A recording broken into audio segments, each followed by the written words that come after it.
নমস্কাৰ বন্ধুসকল, আজি এটা ৰেস্কিউ কল আহিলে ৰহা চুতীয়া গাঁৱৰ পৰা।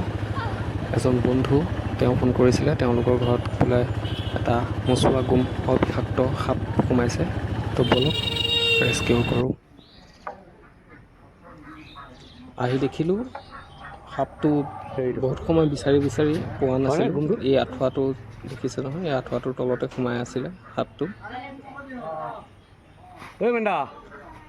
ইয়াৰ ওপৰত ধান থৈছিলে, তো ধানত নিগনি হোৱাৰ কাৰণে এই মচুৱা গুম যিটো ইণ্ডিয়ান ৰেড স্নেক হয় এইটো সোমাইছিলে।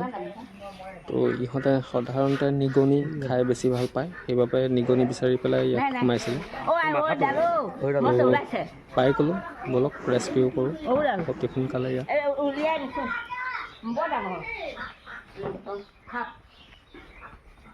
টক্টাখন দাঙি ল'ব লাগিব।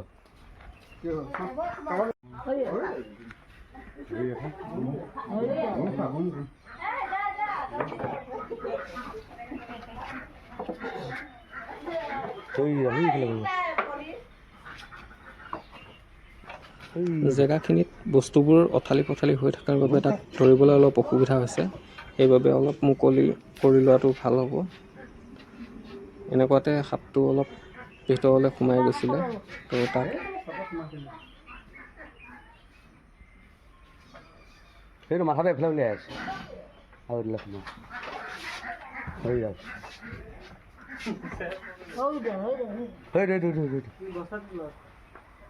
নেটখন তল পালে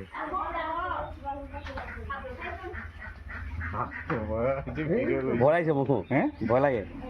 এই একো নকয় গম পাওঁ, মালটো ইমান হেৰি নহয়, বিষাক্ত নহয়। মাৰিলেহে বেয়া। নামাৰে ধৰিলে হ'ব, সেই ধৰিলে নাই নেগুত বিষ নাথাকে। চ' এইটো ভুল ধাৰণা, এইটো ভুল ধাৰণা, বিষ নাথাকে। হয়, নিগুৰত কোনো ধৰণৰ বিষ নাথাকে ইয়াৰ, এইবোৰ মানুহৰ এটা অন্ধবিশ্বাস। এখন উলিয়াই দে না।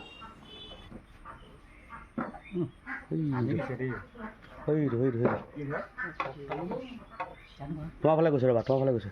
সেইটো বা কি চাউণ্ড শুনিছে? সেইটো দিয়ে সেইখিনি যিমান সেইটো দিয়ে।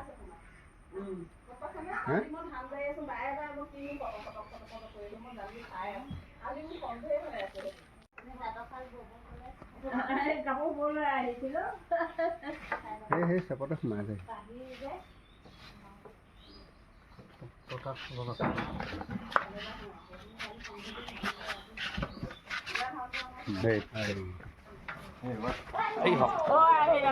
এইডালেই হ'ল সেইডাল মচুৱা গুম ইণ্ডিয়ান ৰেড স্নেক। এই সম্পূৰ্ণৰূপে অবিষাক্ত হয়, ইয়াৰ কোনো ধৰণৰ বিষ নাথাকে। দাঁততেই হওক বা নেগুৰতে হওক, মানুহৰ যিবোৰ ভুল ধাৰণা আছে ইয়াৰ ওপৰত, সেইবোৰ অতি সোনকালে দূৰ কৰাৰ আমাৰ চেষ্টা চলি থাকিব।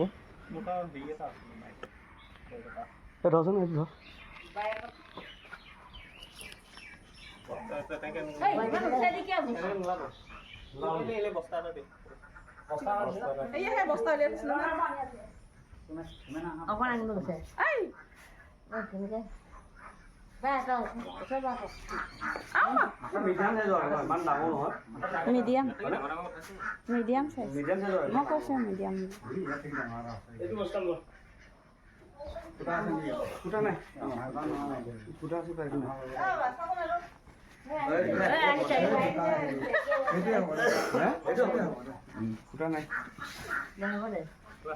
এই আপুনি খুলি নিদিব, ভয় লাগে।